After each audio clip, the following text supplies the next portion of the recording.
Long ago, Mbala was a place of peace and prosperity, nestled deep within the embrace of an ancient forest.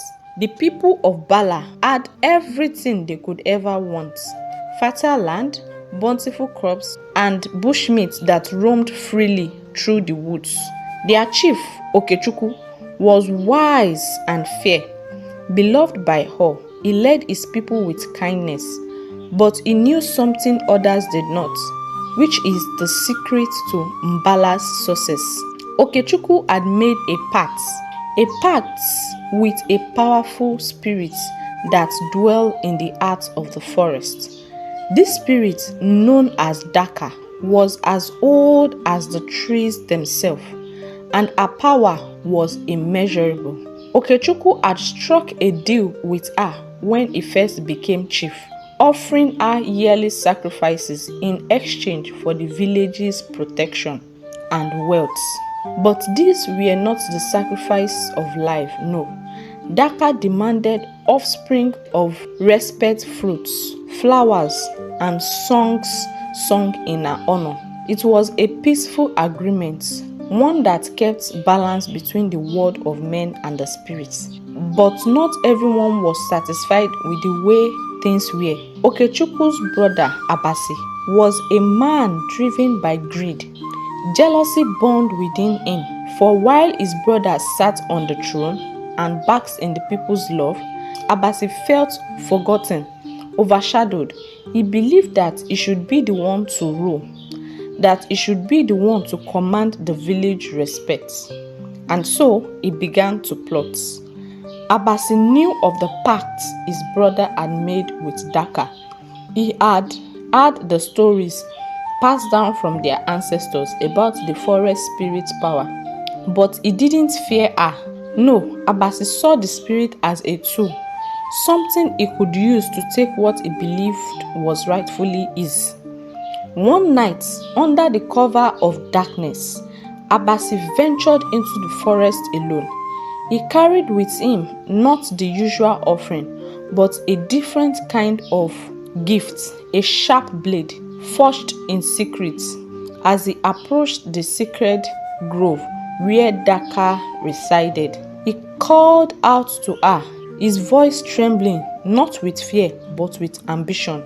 "O mighty spirit of the forest," Abasi said, kneeling before the towering tree, "I come to you with an offering far greater than what my brother has ever given. I offer you a promise.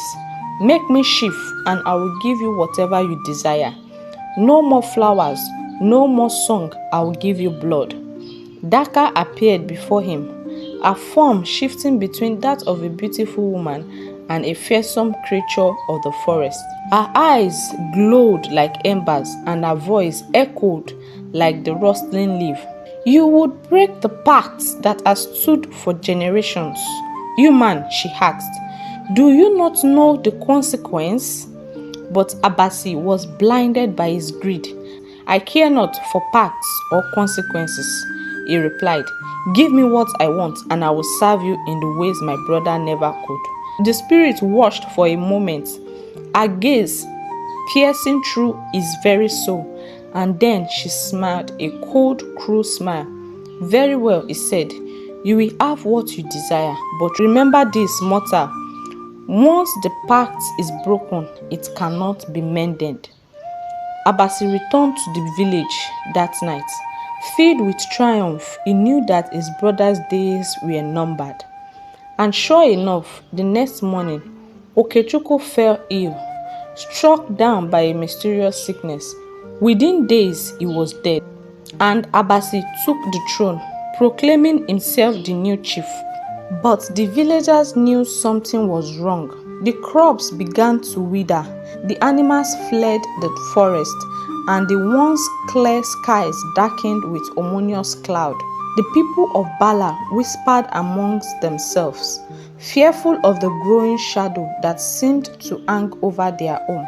And then the disappearance began. At first, it was the hunters. They would go into the forest as they had done countless times before, but they would not return. Then it was children. vanishing from their homes in the dead of the night, their beds left cold and empty. The villagers were gripped by terror, but Abasi, in his arrogance, refused to see the signs. He continued to rule with an iron fist, ignoring the cries of his people, until one night he too heard the whispers, soft at first like the wind through the trees, but then louder, more intense.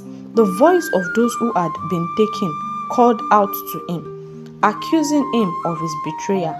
And when he looked into the forest, he saw them, shadowy figures moving between the trees, eyes glowing with the same fire that had burned in Daka's gaze.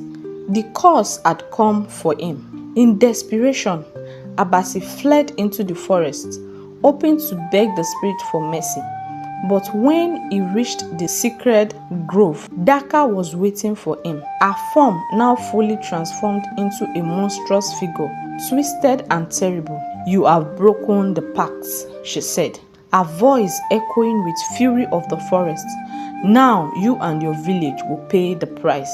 Abasi fell to his knees, pleading for forgiveness, but it was too late. With a wave of her hand, Daka summoned the spirit of the forest, and they descended upon him, dragging him into the darkness. And so the village of Bala fell into ruin, its people consumed by the curse that Abasi had brought upon them. To this day, the forest remains a place of dread, where no one dares to venture.